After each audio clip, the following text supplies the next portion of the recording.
먼저 갈라디아서 5장 성령의 열매 보실까요? 5장 22절, 23절, 24절 같이 읽어봅니다. 시작. 오직 성령의 열매는 사랑과 희락과 화평과 오래 참음과 자비와 양성과 중성과 온유와 절제니 이 같은 것을 금지할 법이 없느니라. 그리스도 예수의 사람들은 육체와 함께 그 정욕과 탐심을 십자가에 못 박았느니라. 아멘. 6장 보실까요? 6장 9절 10절 같이 보겠습니다. 오늘 말씀과 맞물리기 때문에 9절 10절입니다. 시작. 우리가 선을 행하되 낙심하지 말지니 포기하지 아니하면 때가 이름에 거두리라. 그러므로 우리는 기회 있는 대로 모든 이에게 착한 일을 하되 더욱 믿음의 가정들에게 할지니라. 아멘. 네, 여러분들 반갑습니다. 오늘은 성령의 열매 양선에 대한 말씀을 전하려고 합니다. 준비하면서 되게 행복했습니다. 진짜 너무 행복했고, 오늘 말씀을 전하면서 은혜가 되었으면 좋겠다, 그런 이제 마음을 가지고 있었습니다. 어느 목사님에게 어느 성도님이 찾아와가지고 상담을 하시는 거예요. 자기가 키우던 돼지 5마리가 이웃집 밭을 너무 망쳐놨다는 거예요. 그래서 성도는 너무나 이제 마음이 아팠죠. 당연히 이제 보상해 주려고 마음을 먹고 있었습니다. 그런데 이 이웃이 돼지가 한 짓이니까 돼지로 보상해라, 자꾸 이제 때를 쓰는 겁니다. 특히 이제 조금 있으면 이 돼지가 어떤 돼지였냐니까 이 새끼를 베고 있는 돼지였어요. 그게 목사님께 찾아와가지고, 목사님 여차여차한데 어떻게 하면 좋겠습니까? 이렇게 물은 겁니다. 자, 여러분 어떻게 하면 되겠습니까? 돼지 5마리가 옆집에 밭에 앉아 있습니다. 망쳐놨는데, 그래서 이제 목사님 뭐라고 말씀하셨냐니까, 성도님 가서 그 이웃이 말하는 대로 다 해주라고. 아니 목사님, 그래도 이건 너무하다 아닙니까? 하나님이 자기 백성을 절대로 손해보게 하지 않습니다. 이렇게 이제 말씀하신 거예요. 성도는 눈물을 머금고 억울함은 이렇게 묻어놓고 새끼 벤 돼지 5마리를 다 이제 이웃집에서 원하는 대로 다 줬습니다. 자, 여러분, 그런데 얼마 후에 돼지가 새끼를 낳았어요. 왜? 새끼를 배가 있었으니까. 5마리가 새끼를 낳았는데 한 배에 보통 18마리를 낳았대요. 제가 조금 전에 이제 영미 권사님 전화해가지고 물어보려고 하다가 한 마리 18마리. 저는 이제 토끼를 많이 키워봤다니까. 토끼를 한꺼번에 500마리, 600마리까지 키워봤습니까? 제가 키운 건 아닌데 우리 아버지와 같이 이렇게 홀에다가 키웠는데, 이마 이거들은 짝수로 많이 낳더라고요. 정답은 아닙니다. 4마리, 6마리, 8마리 막 이렇게 낳더라고요. 손을 깊이 넣어가지고 때로는 이제 만져지면 새끼가, 이 새끼는 죽을 때가 많습니다. 왜 그럴까요? 사람 손이 냄새가 나잖아요. 그 어미가 굴에 들어가가지고 가만두질 않는 경우를 많이 봤습니다. 어쨌든 한 마리가 18마리 낳았으면 곱하기 20이라도 잡아도 어떻게 됩니까? 100마리 아닙니까? 그러니까 한 번에 이제 100마리가 다 돼버린 거예요. 성도님이 이웃집을 지나갈 때마다 마음이 어떻겠습니까? 오, 주님 축복하여 주옵소서, 이렇게 하겠습니까? 아니, 마음이 좀 불편하시겠어요? 지나갈 때마다 마음이 편치 않은 거예요. 그러던 어느 날 성도님이 목사님한테 엄청 막 달려왔습니다. 달려와가지고 기쁨의 소식을 전한 거예요. 뭐라고 했냐니까, 목사님 이웃집 황소 3마리가 우리 밭에 와가지고 우리 밭을 쑥대밭을 만들어 놨다는 거예요. 여러분, 목사님 진짜 하나님은 자기 백성에게 손해를 끼치지 않는다고. 와, 그 말씀 맞는 것 같습니다. 여러분, 맞습니까? 아멘입니까? 어찌 아멘인겨? 이게 노면이지. 여러분, 이 성도가 왜 이렇게 말한 거죠? 쑥대밭을 만들어놨으니까, 이웃집도 자기 밭을 망쳐놨으니까, 가져갔으니까, 우리도 황소 3마리가 망쳐놨어요. 황소가 누구 거란 말입니까? 이런 의미로 이제 기쁨의 소식을, 복음을 전한 거죠, 목사님한테. 이때 목사님 뭐라고 하겠습니까? 아이고야, 잘 됐네요. 진짜 하나님 살아겠습니다. 이러겠습니까? 아니죠. 잠시만요, 성도님. 이웃집에 가서 자초지경을 말하고 황소를 돌려주세요, 이렇게 말한 겁니다. 그랬더니, 아니 목사님 왜 저만 손해보라고 그렇게 말씀하시는 겁니까? 자꾸 이렇게 말씀하시는 거예요. 이때 목사님이 이런 말씀하시는 거죠. 성도님, 성도라는 말은 성도라는 말은 평생의 일생이 손해보며 사는 사람입니다. 이렇게 말한 거예요. 자, 지금 이 말씀 들으면서도 여러분 중에, 개 중에 아니다, 절대 아니다 이렇게 생각하시는 분들 있을 텐데 말씀을 한번 들어보시죠. 예수를 믿는다 이 말은 여러분들 자기 이득을 위해서 믿는 사람이 여러분 어디 있습니까? 그리고 예수님이 우리를 위해서 구속해 주시고 대속해 주실 때 십자가에 못 박힐 때 이놈의 자식들 내가 내 이득을 위해서 죽는다 이게 어디 있습니까? 예수님도 그렇고 예수를 믿는 제자들도 그렇고 모든 사람들은 마지막 순교하는 그 순간에서도 어떻게 해요? 나의 이익을 묻지 않습니다. 어떻게 하면 하나님의 나라가 확정될까? 어떻게 하면 저들이 영원히 구원을 받을까? 죽으면서도 스테반 집사님은 돌을 던지는 자기에게 죽임을 당하게 하는 그런 사람을 위해서 기도하면서 마지막을 장식하더라 이거예요. 성도님은 어쩔 수 없이 그 성도는 이제 이웃집에 황소를 돌려줍니다. 자, 그런데 참 독특하죠. 이웃집 사람도 가만히 생각해 보니까 이건 너무 아니라고 생각한 거예요. 여러분, 이 생각도 여러분 누가 하는 겁니까? 여러분 성경에 있는 것처럼 악도 때를 따라 악하게 하는 거잖아요. 그렇죠? 그래서 바로왕도 그렇고 고넬료가 아니고 그 누굽니까? 고레스 왕도 그렇고요. 이방 왕의 마음도 어떻게 합니까? 하나님께서 선하게도 하시고 악하게도 하시고 다 하나님의 섭리를 따라 섭리의 도구로 주시는 거잖아요. 그래서 결국 이웃집 주인이 어떻게 했냐니까 돼지 100마리를 데리고 고동하고 이렇게 와가지고 너무 죄송하다고 사과하면서 100마리를 다시 돌려준 겁니다. 몇 달 있다가. 그러니까 이 주인은 어떻게 된 겁니까?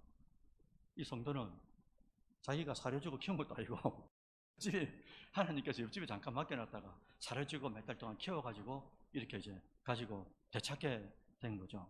자, 여러분들 갈라디아서 6장 9절 10절 다시 한번 읽어볼까요? 다시 한번 읽어봅니다. 시작. 우리가 선을 행하되 낙심하지 말지니 포기하지 아니하면 때가 이름에 거두리라. 그러므로 우리는 기회 있는 대로 모든 이에게 착한 일을 하되 더욱 믿음의 가정들에게 할지니라. 아멘. 기회 있는 대로 모든 사람에게 착한 일을 해라 라고 말씀해 주셨어요.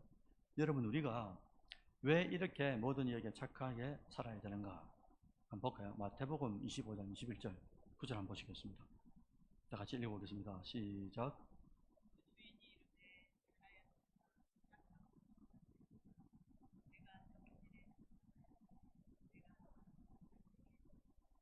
내 주인의 즐거움에 참여할지어다. 아멘. 그 주인이 누굽니까? 주인이죠. 우리는 종이고 언젠가 심판대에 우리가 섰을 때 하나님께서 주인 되셔가지고 우리에게 물을 거 아닙니까? 너에게 구속의 은혜를 주고 건강을 주고 물질 주고 학벌을 주고 다 줬다 이거예요. 네 뭐하다 왔느냐 물었었습니다. 그때 딱 이 한마디인 거죠. 착하고 충성된 자가 내가 네한테 맡긴 작은 일들이 있는데 그것을 네가 충성되이 했기 때문에 우리가 마지막에 듣는 말이 뭐냐니까 이 한마디 아니겠어요? 하나님께서 우리를 딱 저울질을 하시는데 마지막 하시는 말씀이 뭐냐니까 목사야, 아버지 땅에 있는 동안에 착하고 충성되게 잘했다. 뭘 했는지 모르겠는데 하여튼 이 한마디에 다 농축된 거 아니겠어요? 착하고 충성된 종. 그러면서 이 사람에게 주어지는 게 뭔지 봤더니 뭐랬습니까? 너의 주인의 즐거움에 참여해라. 이렇게 이제 최고의 복을 주시더라라는 겁니다. 성도라는 이름을 가지고 여러분 세상의 법이 아닙니다. 세상의 이치가 아닌 거예요. 세상의 이익이 아니라 하나님의 말씀대로 사는 이유가 우리가 뭐라고요? 마지막에 주님 앞에 섰을 그때 딱 이 한마디인 거죠. 착하고 충성된 자가 네가 그때 봤다. 내가 네 마음을 받고 중심을 받다. 참 이 한마디 듣기 위해서 우리가 때로는 참고 견디고 그러면서 양보하고 손해보면서도 오늘 이제 예발을 말씀드린 것처럼 그렇게 살아야 되는 이유가 있다라는 거죠. 여러분, 우리가 인생을 살아가면서 사람과의 관계성 속에서 모든 사람에게 저 사람, 저분 참 좋은 사람으로 인식되는 게 살아가면서 쉽지 않습니다. 여러분. 모든 사람한테 참 좋은 사람으로 인식되는 게 쉽지 않다라는 거예요. 그런데 성도에게는 이것보다도 더 중요한 관계성이 있다 이거죠. 그게 뭡니까? 금방 앞서 말씀드린 대로 하나님과의 관계성이 누구보다도 우선되어야 되는 거예요. 그 사람이 내 삶이 끝자락에 나를 평가할 수가 없어요. 우리는 죽고 난 뒤에 하나님이 나를 평가합니다. 근데 그 평가 앞에 내가 어떻게 살았느냐, 일상이 전부 다 이제 농축이 되어 있는 거죠. 그래서 사람들이 보기에 좋은 사람, 착한 사람, 선한 사람, 어진 사람, 야, 성도 안 내고 다 좋으나 사람들에게 미움받을 용기를 발휘했으라도, 다시요, 어떤 사람에게는 미움받을 용기를 발휘했으라도 하나님께서 보실 때 착하고 충성된 종이 되는 것이 성도의 본질이라는 거예요. 그렇게 되려면은 오늘 말씀의 주제인 이 양선이라는 것이 우리 일상의 삶에 자연스럽게 묻어나야 되는 거예요. 양선이라는 게. 그러면 양선에 대한 개념이 뭐냐? 모든 배움과 공부는 개념 정리잖아요. 그래서 보면은 양선이라는 게 한자로 보면 바르고 착한 것을 말합니다. 근데 헬라어로는 뭐라 그러냐니까 아가도스네라 그래요. 이게 아가도스라는 선하다 이 뜻에서 왔거든요. 아가도스가 아가도스네에서 왔는데 이게 무슨 뜻이냐? 착하고 순하고 뭐 또 비슷합니다. 어감이. 근데 영어로는 굿니스, 갓니스 뭐 이렇게 말하죠. 그래서 하나님의 선하심이다 이렇게 이제 표현하는 거예요. 자, 다시 정리하면 이제 유대인들이 이게 이 아가도스네 이 단어를 딱 듣지 않습니까? 유대인들이 헬라어 이런 쓰는 사람들이 딱 듣는 순간 어떤 느낌이 탁 오냐니까 이런 거죠. 인간적 선행이나 도덕적 친절함이 아닌 거예요. 절대 그런 의미가 아닌 거예요. 사람이 유재석 저 연예인 착하다. 사람들이 볼 때 착하다는 게 절대 아닙니다. 그런 의미가. 뭐냐니까 하나님과의 관계에서 드러나는 적극적이고 거룩한 선함을 의미한다. 이게 탁 들어와 있어요. 유대인들에게. 아가도스네가. 그러니까 하나님과의 관계성 속에서 그 사람이 하나님과의 관계성 속에서 일상 속에 드러나야 되는 게 뭐냐? 하나님께서 기뻐하시는 적극적이고 거룩한 선함의 의미를 가진 행태가 드러나는 것. 이게 이제 양선이다라는 거예요. 그러면 여러분들 세상에서 말하는 착함이라는 거 있지 않습니까? 그리고 성령의 열매에서 말하는 이 양선과 어떤 차이가 있을까? 우리가 흔히 말하는 착하고 선하다 이거는 인간적으로 인격적으로 좀 뭐랄까 온화하고 친절한 사람들을 대충 이렇게 말하잖아요. 그런데 성경에서는 양선이라는 것을 말씀드린 바와 같이 하나님 앞에서 옳은 것을 행하는 거예요. 그것도 적극적으로 거룩함으로 선을 행하는 것. 그래서 혹시나 그렇게 행하다 보면은 옆에 있는 이웃이나 다른 사람이 볼 때도 저 저렇게 해야 되나? 예수 믿는 사람이 어떻게 보면 독선적일 수도 있고 자기밖에 모를 수도 하고 할 수도 있어요. 그런데 그렇게 가야 되는 거예요. 하나님 보실 때는. 또한 세상은 뭘 좋아하느냐? 중립적이고 중간적인 자세를 좋아합니다. 스탠스 자체가. 이쪽도 저쪽도 편들지 않으면서 서로에게 적이 되기 싫은 거예요. 왜? 싫은 소리를 듣기 싫으니까. 그리고 내가 누구 편에 들면은 저 반대편에 다 싫은 소리를 해야 되잖아요.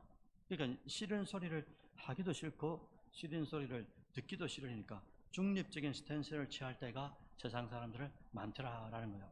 그런데 성경은 여러분들 뭐랬습니까? 성경이 데스유로게서도 그렇고 여기저기에 찹든지 뭐라고요?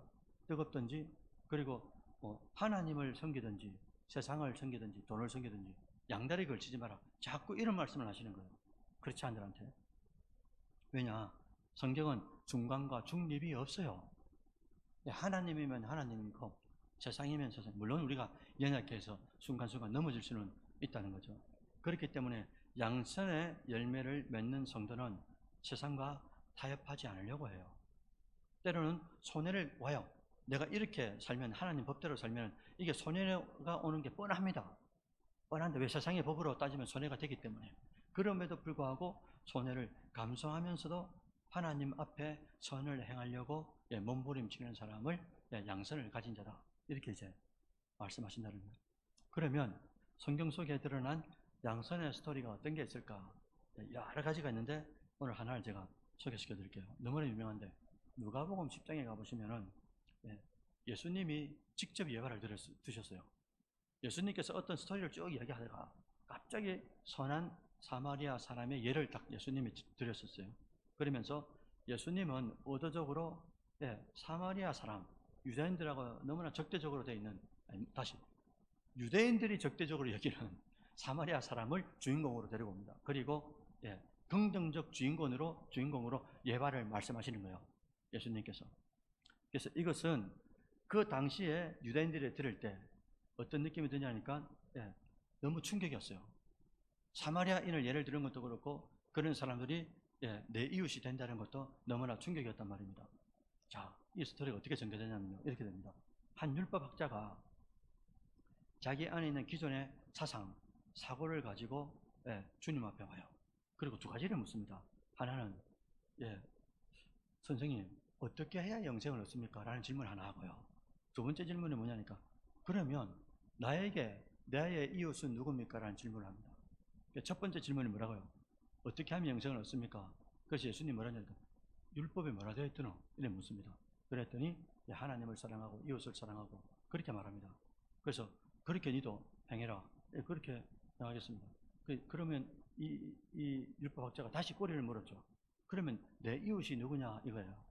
그래 물었더니 그때 주님께서 예화를 들고 오신 게 이 선한 사마리아 예화였다라는 겁니다. 자, 이 알죠 여러분들?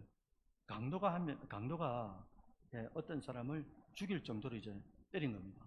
이 사람이 죽게 된 거예요. 죽게 됐는데 그 길에서 아무도 지나가는 사람이 없는데 근데 마침 제사장이 딱 지나갑니다. 주님께서 예화를 드는데 제사장을 선두에 딱 둡니다.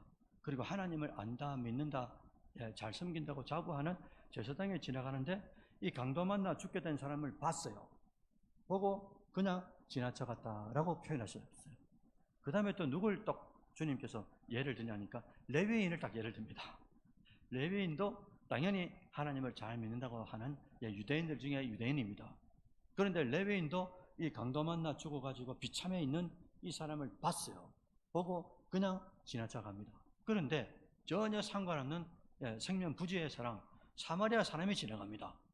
예수님이 세 번째 마지막으로 사마리아 사람을 딱 등장시키세요. 그래가지고 사마리아 사람이 지나가는데 어떻게 했다고요?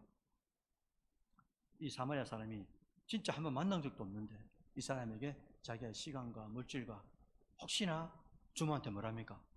주모한테 혹시나 모자라면 내가 일 보고 와서라도 다 갚을 테니까 이 사람을 철저하게 케어해달라고 그렇게 당부하고 갑니다. 그래서 예수님께서 뭐라고 하냐니까 자, 예화 끝났다. 이 강도 만난 사람한테 누가 이웃이냐라고 물은 거예요. 여러분, 율법학자는 뭐라고 질문했냐니까 나의 이웃은 누굽니까? 라고 물어보는 겁니다. 전부 다 내가 중심인 거예요. 구원도 유대인들에게만 있다 선민사상을 가지고 찾아왔고 그래서 물은 거고요. 두 번째도 뭡니까? 내 이웃이 누구냐 이거예요. 내 이웃이 사마리아 사람이다라고 생각해 본 적이 없습니다. 율법학자가. 누구란 말입니까? 우리 곁에 있는 유대인들이라는 거예요. 선택받은 사람. 근데 주님께서 뭐라 하시는 겁니까? 아니다 이거예요. 유대인들의 이 배타적인 경계 이것을 무너뜨리기 위해서 참된 이웃이 누구냐 실제적으로 예수를 믿고 안 믿고 중요한 게 아니고 그 순간에 하나님을 믿고 안 믿고 중요한 게 아니고 그리고 조상들이 믿었다는 게 중요한 게 아니고 진짜 오늘 본문에 말씀하신 것처럼 양손으로 사랑을 실천할 수 있는 사람 그리고 하나님의 법, 긍휼함으로 실천할 수 있는 존재가 바로 누구란 말입니까? 사마리아 사람, 유대인들이 진짜 개돼지처럼 여기는 그 사람들이 너의 이웃이 된다. 역으로 말하면 내가 그 사람의 이웃이 되어야 된다라고 말씀하신 거죠. 내 이웃이 누굽니까? 율법학자라고 물었는데 그게 질문이 잘못됐다 이거죠. 내가 그 사람들에게 이웃이 되어야 된다라는 겁니다. 이걸 지금 현실로 딱 가져보면 어떤 느낌이 드냐니까 우리가 자녀들을 위해서 다음 세대를 위해서 막 기도하잖아요. 하나님 우리 자녀들 가는 곳마다 머리가 되게 하시고 꼬리가 되지 않게 하시고 가는 곳마다 공부 잘하게 하시고 그렇게 하는 기도 중요합니다. 근데 저는 이제 새벽마다 어떻게 기도하냐니까 하나님 우리 다음 세대 아이들 학교 가면은 절망 속에 있는 친구들이 있습니다. 그리고 외로운 친구들이 있습니다. 친구가 없는 친구들이 있습니다. 그 곁에서 친구가 되는 친구가 되었으면 좋겠습니다. 이렇게 기도합니다. 이게 똑같은 맥락입니다.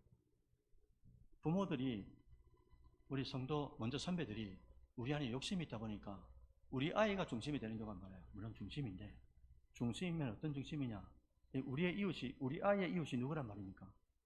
곁에 도움을 받아야 될 사람이 이웃인 거예요. 그래야 우리 아기 안에 있는 누가 말입니까? 예수 그리스도가 드러난단 말이죠. 여러분 혹시 착한 사람 컴플렉스라고 들어보셨어요? 착한 사람 컴플렉스. 이게 무슨 말이냐니까 심리학에서 많이 쓰는 단어인데 지금 자신의 존재 의미를 태만이라는 이 존재 의미를 어디서 찾냐니까 이영미 권사님이 지나가면서 와, 목사님 참 좋은 분이지. 이런데 기가 완전히 이렇게 큰 거예요. 그러니까 다른 사람이 나를 어떻게 평가하느냐. 이게 착한 사람 컴플렉스입니다. 그러니까 여러분들 나는 착해야 된다라는 이 강박관념 가운데서 어떻게 하겠습니까? 다른 사람이 뭘 부탁하면 거절할 수 있겠습니까? 거절 못하는 이유가 뭡니까? 내가 만약에 거절했을 때 저 상대가 나를 어떤 사람으로요? 착한 사람이 아니고 나쁜 사람으로 명명하면은 어떻게 되겠냐 이거죠. 그러니까 내 안에 있는 이 주장이나 부탁이라든지 이런 것들도 할 수도 없는 거예요. 누군가가 나에게 또 부탁을 할 때도 이거 잘 거절하지를 못하는 거예요. 왜 그렇습니까, 여러분들? 내 안에 착한 사람 컴플렉스가 있기 때문에 부담이 돼도 내가 엄청나게 밤을 새면서 일을 하면서도 부담이 돼도 어떻게 하는 겁니까? 나에게 부탁한 그 사람에게 나쁜 사람이 안 되려고 그렇게 애를 쓰고 용을 쓰더라라는 거죠. 이게 그 사람, 다른 사람이 나를 평가할 때 나쁜 사람이다라는 게 이 평가가 죽기보다 싫은 거예요. 그러면 착한 사람 컴플렉스에 빠진 사람하고 오늘 성령의 열매 6번째 열매가 되는데 이 양성과의 차이는 뭘까? 이건 뭐겠습니까? 결정적으로 다른 게 뭐냐니까 이렇게 행동하는 이 액션의 동기가 다른 거예요. 여러분 착함에 빠진 사람 있죠. 착한 사람 컴플렉스. 착함에 빠진 사람들은 다른 사람의 평가 그리고 다른 사람의 인정 거기에 행동의 동기가 있는 겁니다. 모든 행동이. 그런데 여러분들 양선은 아까 뭐라고 말씀드렸어요? 하나님의 법이 기준이 되는 거예요. 그러니까 하나님께서 나를 어떻게 평가하실까 이게 최종적 기준이 되는 거죠. 그래서 여러분 놀라운 것은 우리가 양선이라는 성령의 열매가 맺히게 되면 어떻게 되겠습니까? 역으로 말하면 이렇게 되는 거죠. 어떤 사람이 신앙생활을 하는데 저도 진짜 실제로 그런 경험이 있었습니다. 우리 청년들이 찾아와가지고 뭐라고 하냐니까 목사님 너무 부담이 된다는 거예요. 저희가 이 청년으로 있다가 결혼해가지고 청년부에 남아 있었거든요. 왜? 그 다음 해가 돼가지고 1년 더는 선택을 줘가지고 남든지 가든지. 그래서 그 다음에 결혼하고 그 다음에 남았는데 간사도 안 되고 청년부 간사도 안 되고 청년부에 계속 이제 부부가 돼가지고 같이 남아 있었어요. 그런데 이 친구가 와가지고 목사님, 교회에서 성도님들이 또 청년들도 후배들도 그렇고 너무 많이 뭐랄까 나한테 요구하고 뭐랄까 이렇게 좀 바라는 게 많은데 너무 힘듭니다 그러더라고요. 너무 힘듭니다. 왜 힘드냐 했더니 뭐가 힘드냐, 일이 힘든 거냐, 뭐가 힘드냐고 그랬더니 자기 스스로가 이게 끊어지지 않는다. 그게 뭐냐니까 다른 사람부터 인정을 받아야 되는 욕구 있잖아요. 다른 사람으로부터 인정을 받아야 되는 욕구가 내 안에서 사라지지가 않는다는 거예요. 일이 힘든 게 아닌데 다른 사람들 자기에게 요구하고 이런 것도 많지만 괜찮은데 내 안에 있는 숨겨져 있는 이 은밀한 인정 욕구가 사라지지 않는 거죠. 그런데 여러분들 내 안에 있는 인정 욕구라든지 다른 사람의 평가 여기에 젖어서 사는 사람들의 이 치료책이 뭐겠습니까? 당연히 여러분들 오늘 본문에 나오는 양선인 거예요. 하나님이 보실 때 착한 거 있죠. 하나님 보실 때 올바른 거 있죠. 하나님 보실 때 착하고 충성된 종이다 라고 명명해 줄 수 있는 그게 내 마음에 딱 들어오죠. 그러니까 하나님의 법이 내 안에 들어오면 사람의 이목, 사람의 인정 욕구가 사라지는 거예요. 얼마나 쉽습니까? 그러니까 사람의 인정 욕구라든지 그 다음에 내가 다른 사람에게 착한 사람으로 살아야 된다 이런 것들이 내 안에 성령의 열매인 양선이 주렁주렁 맺히고 되면 그런 것들이 사라지게 되는 거죠. 왜? 기준 자체가 스탠다드가 완전히 바뀌게 되니까 하나님 앞에 집중하게 되니까 사람의 시선이 서서히 사라지더라라는 겁니다. 그래서 양선이라는 것이 하나님 앞에서 적극적이고 거룩한 실천적 선함을 나타내다 보니까 사람들에게 의식하는 것 그리고 내가 착한 사람이 돼야 된다 이게 사람들로부터 멀어지게 되는 거죠. 여러분 그래서 결국 우리의 삶을 통해서 어떻게 양선을 드러내야 될까 이게 이제 마지막인데요. 베드로전서 같이 한번 보실랍니까? 베드로전서 2장 23절. 네. 같이 한번 보시죠. 읽어보겠습니다. 시작.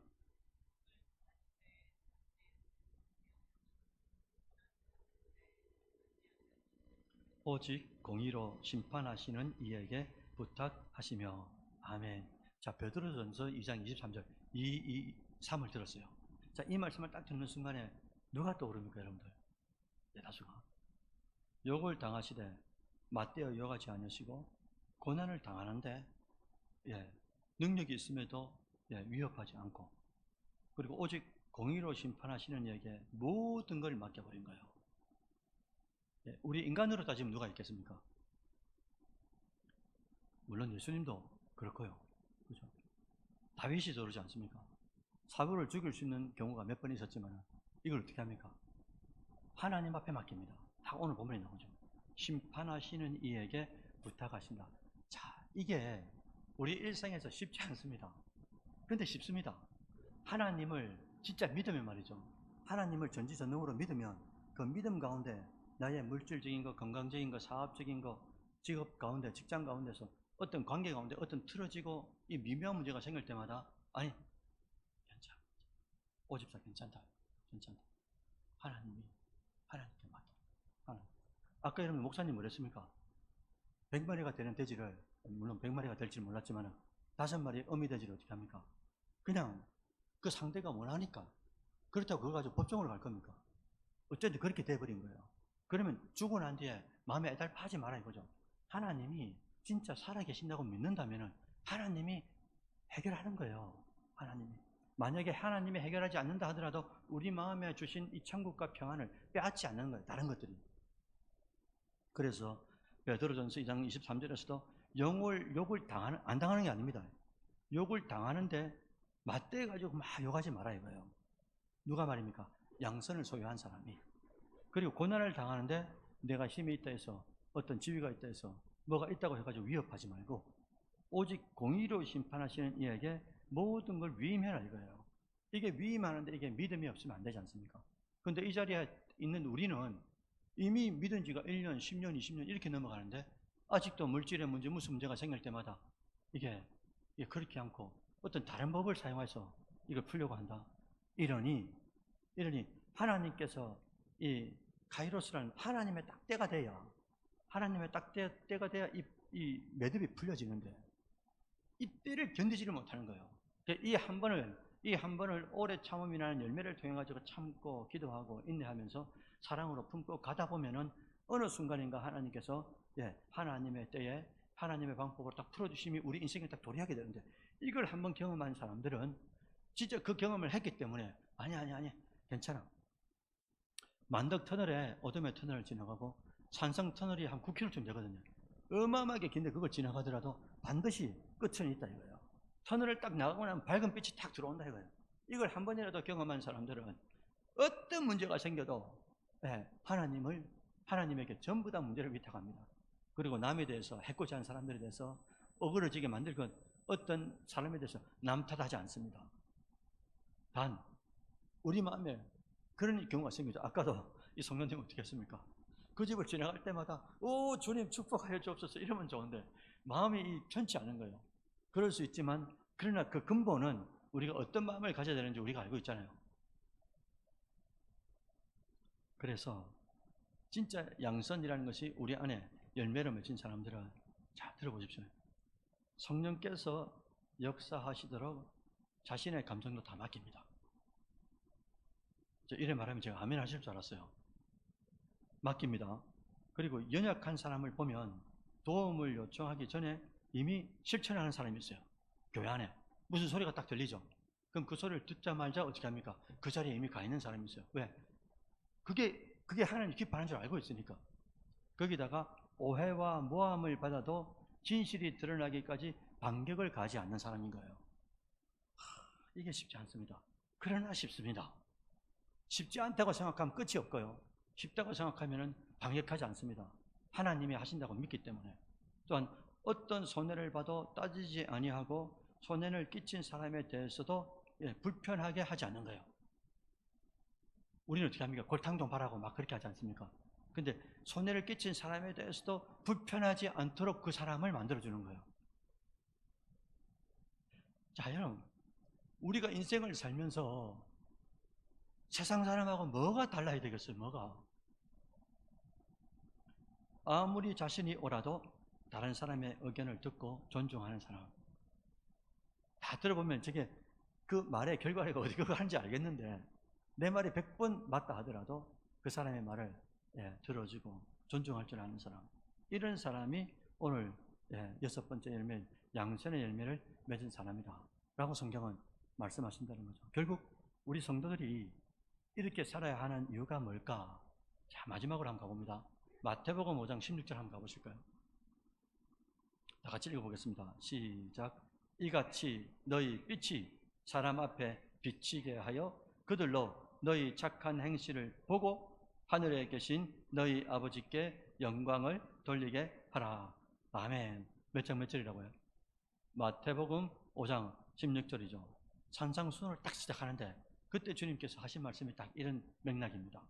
야야야, 너희 빛이, 너희 양선이, 착함이 사람 앞에 비치게 해서 그들로 너희 착함을 보고 어떻게 하라고요? 하나님을 발견하도록 해라. 이렇게 하셨어요.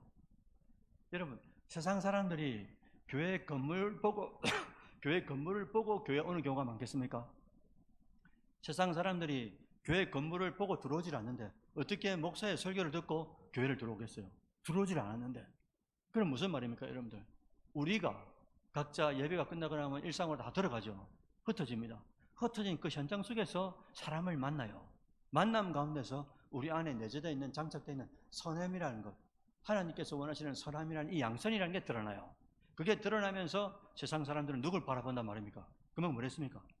너희 빛을, 착함을, 선함을 비치게 해서 그들이 너희 착한 행실을 뭐라고요? 아까 사마리아 사람도 그 강도 만난 사람을 어떻게 했습니까? 보고, 보자마자 내 마음속에 딱 들어온 게 뭐냐니까, 도와야 되겠다라는, 바로 오토매틱처럼 돌아가는 거예요. 고민하지 아니하고. 그러니까 자기가 가지고 있는 것 다, 그 다음에 자기 시간을 다 어쨌든 최선을 다해서 다음날 새벽까지 같이 있어 주다가 떠나야 되기 때문에 떠나면서도 당부하는. 그게 어떻게 그렇게 될까라는 거죠. 그래서 성도 안에 있는 양선의 열매를 맺어가는 사람들은 세상 속에서 적극적으로 거룩한 선행을 나타냅니다. 그러면서 세상 사람들이 하나님을 향해서 나아오도록, 그러니까 다른 말로 하면 말이죠, 우리가 양선의 착함을 나타내면 나타낼수록 이게 뭐가 되냐니까 복음적, 선교적 메시지가 되는 거예요. 그렇지 않습니까? 마태복음 5장 16절에 너희의 빛을, 착함을 보고 세상 사람들이 하늘에 계신 너희 아버지께 뭐 한다고요? 영광을 돌린다 하셨어요. 여러분, 이거보다 더 값진 게 어디 있어요? 하나님 앞에 영광이 되는데 그것도 누가 영광을 돌린단 말입니까? 믿지 않는 사람들이 나의 선행을 보고, 착함을 보고, 양선을 보고, 이 사람들이 하나님께로 돌아온다 하니 하나님께서는 엄청난 기쁨이 되는 거예요. 그래서 하나님을 향하게 만드는 선교적 도구가 뭐냐? 전도적 도구가 뭐냐? 그게 바로 마태복음 5장 16절에 말씀하신 우리의 빛된 삶이다. 이게 바로 마지막 어디로 간다고요?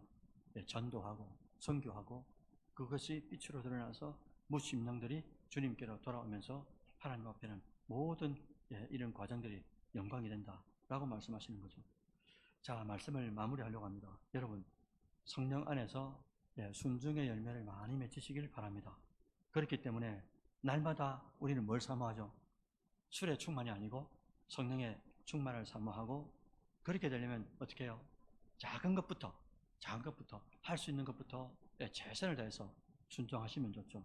그러면서 성령의 열매인 양선이 여러분들의 일상 가운데서 하나하나 빛으로 드러나면서 여러분들이 속해 있는 최우선적 가정, 그리고 가정을 넘어가지고 직장에서, 그리고 캠퍼스에서, 학교에서, 어디서 누굴 만나도, 교회 안에서도 마찬가지입니다. 누굴 만나도 우리가 가지고 있는 이 양선이라는 착함의 빛을 통해서 드러나고, 그 드러남이 무심령들에게 영향력이 되고, 그 영향을 받은 사람들이 저런 절망 가운데서도 저렇게 사는 거구나, 야, 저렇게 영광을 받는, 저렇게 상을 받았는데도 자기가 잘남이 없고 교만치 않고 거만치 않고 오만치 않고 어떻게 저렇게 겸손할 수 있을까?